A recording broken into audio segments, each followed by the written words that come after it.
Apa yang bisa dilakukan untuk bisa menolong orang-orang yang terkena toxic productivity ini, Mbak Jaba? Hmm. Jadi gini, pertama sih yang paling penting adalah kita kan sekarang udah tahu ya ciri-cirinya ya, udah mengenali ciri-ciri itu dan kita harus terima nih bahwa sebenarnya oh ada ya, maksudnya produktivitas yang sifatnya tuh negatif ya, kalau berlebihan jadi berdampak negatif ke kita dan kita perlu nih untuk mengenali gejala-gejalanya apa. Tadi ya, kalau gejala-gejalanya kan kita bicara dari segi fisik, emosinya bagaimana, kemudian relasi sosialnya seperti apa. Terus kemudian kalau misalnya dia sudah mengalami yang dari segi apa namanya gejala fisiknya ya berarti harus diobati ya. Kalau misalnya udah mulai pusing, tegang gitu ya, dia perlu istirahat ya.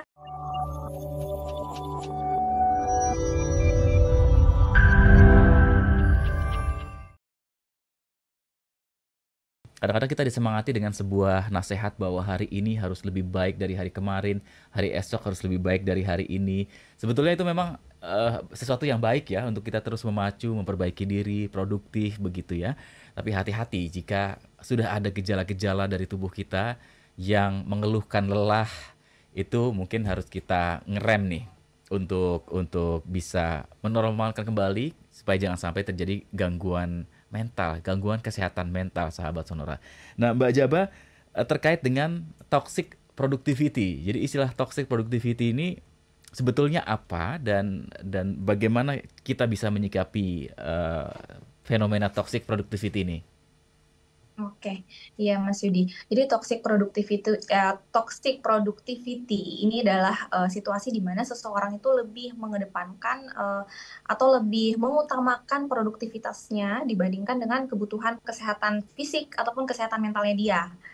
Jadi pokoknya dia harus produktif banget deh gitu. Dan kalau dia nggak produktif tuh dia jadi merasa ketinggalan jauh banget dari orang lain. Terus juga kayak merasa jadi malah nggak berharga, useless gitu, nggak berguna. Sampai akhirnya menurunkan kepercayaan diri dia gitu sebagai individu. Mhm. Nah gitu lebih Mas Yudi. Ya, Tok, sebetulnya itu sesuatu yang bagus kan, Mbak, ketika kita merasa bahwa kita harus terus memacu produktivitas kita. betul, itu motivasi ya. Mhm. Kalau dia bisa dengan apa namanya untuk meningkatkan ranahnya itu bisa memacu dia, motivasi sebagai motivasi itu sangat bagus sebenarnya. Keinginan untuk bisa produktif ya Mhm. tadi ya. Tapi kan kemudian ketika misalnya akhirnya terlalu berlebihan kan juga nggak baik ya, dan malah justru akhirnya malah jadi demotivasi jatuhnya. Mhm. Apa namanya balikannya motivasi tuh, jadi malah nggak motivated lagi kan akhirnya. Oke. Nah, ciri-cirinya orang yang mengalami toxic productivity ini apa, Mbak? Nah tadi yang sebenarnya sudah sempat kita Ya. singgung juga ya, ya ini kita perlu lihat tiga hal gitu dari segi fisik, uh, emosional dan juga kehidupan sosial. Jadi kalau dari segi fisik tadi tuh kayak udah mulai apa namanya gini udah mulai overwork. Pertama gini untuk ciri-cirinya orang ya, ciri-ciri orang itu sudah mengalami udah mulai mengalami toxic productivity ya. Toxic productivity ini adalah dia udah overwork, bekerja berlebihan, terus kemudian ada perfeksionisme yang juga tidak realistis. Jadi dia sangat apa namanya berekspektasi pada hal-hal yang sifatnya itu hasil, ekspektasinya udah nggak lagi realistis, terlalu fokus pada hasil yang sempurna gitu istilahnya. Terus kemudian dia juga ada ketergantungan dengan pekerjaan, dengan aktivitas yang dia lakukan.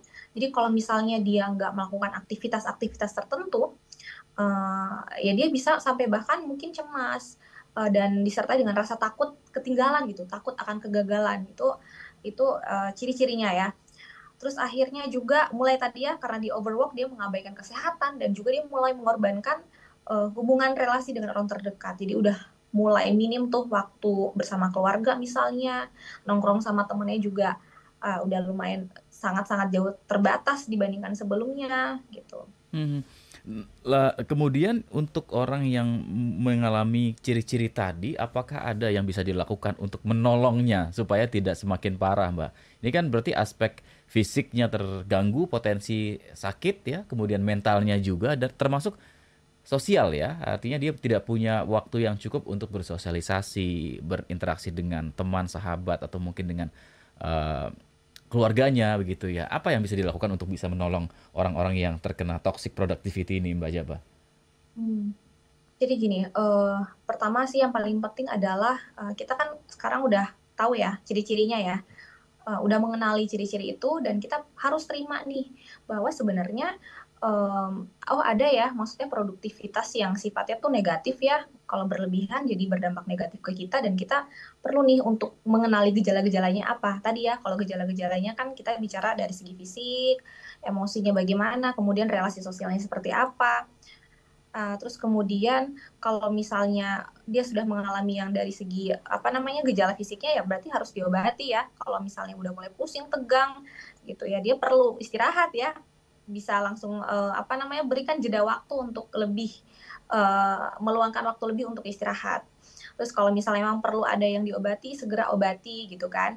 Terus kemudian perlu diatur nih prioritasnya. Dia perlu kembali mengatur prioritas mana yang memang patut dan lebih urgent untuk diselesaikan. Jadi meminimalisir aktivitas-aktivitas yang tidak penting sebenarnya gitu. Oke. Juga mulai memberikan batasan ya, batasan dengan mengambil jeda tadi. Lalu juga kalau misalnya memang sudah tidak bisa dikendalikan diri sendiri, maksudnya diri sendiri udah nggak bisa menangani masalah-masalah yang dihadapi, ya konsultasikan ke profesional. Gitu. Oke. Cuti disarankan untuk bisa menghadapi situasi itu ya, Mbak? Untuk istirahat Nah, sebentar? betul, betul, betul Bang. Dan itu kan fungsinya cuti ya sebenarnya ya. Oke. Kalau misalnya dari sisi, pengelola perusahaan, misalnya HRD ya, atau juga, pemilik perusahaan sudah mulai melihat ada gejala-gejala yang dimiliki oleh karyawannya seperti ini, apa, langkah yang bisa dilakukan, Mbak? Apakah cukup konseling saja atau memang menyarankan mengambil cuti atau seperti apa, Mbak? Iya, bagus ya itu ya, maksudnya kalau kalau misalnya HRD, ya HRD ternyata perlu juga untuk lebih aware ya Mhm. dengan kondisi karyawan-karyawan gitu kan. Kalau misalnya memang terjadi seperti itu ya, memang alangkah baiknya, segera klarifikasi ke individunya sendiri gitu kan, apakah mungkin dia sebenarnya kan bisa jadi, toxic productivity itu juga kan salah satu cara dia untuk, apa ya namanya ya, mungkin dia punya masalah yang lain nih, Mhm. tapi dia mencoba untuk menghindari masalah itu dengan beraktivitas berlebih. Itu kan juga sangat mungkin terjadi ya, gitu. Jadi, sangat perlu gitu ya untuk HRD mengklarifikasikan kepada si individu, apa situasi yang sedang dia alami.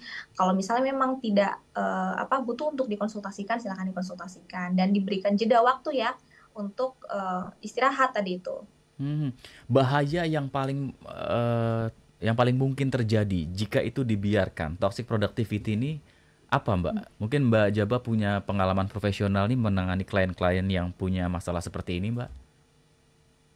Iya, sebenarnya kan, kalau toxic productivity sendiri ya, maksudnya kalau beberapa kali menangani klien itu, sebenarnya jarang sih kalau ada yang sampai karena overwork gitu ya, Mhm. Mas Yudi.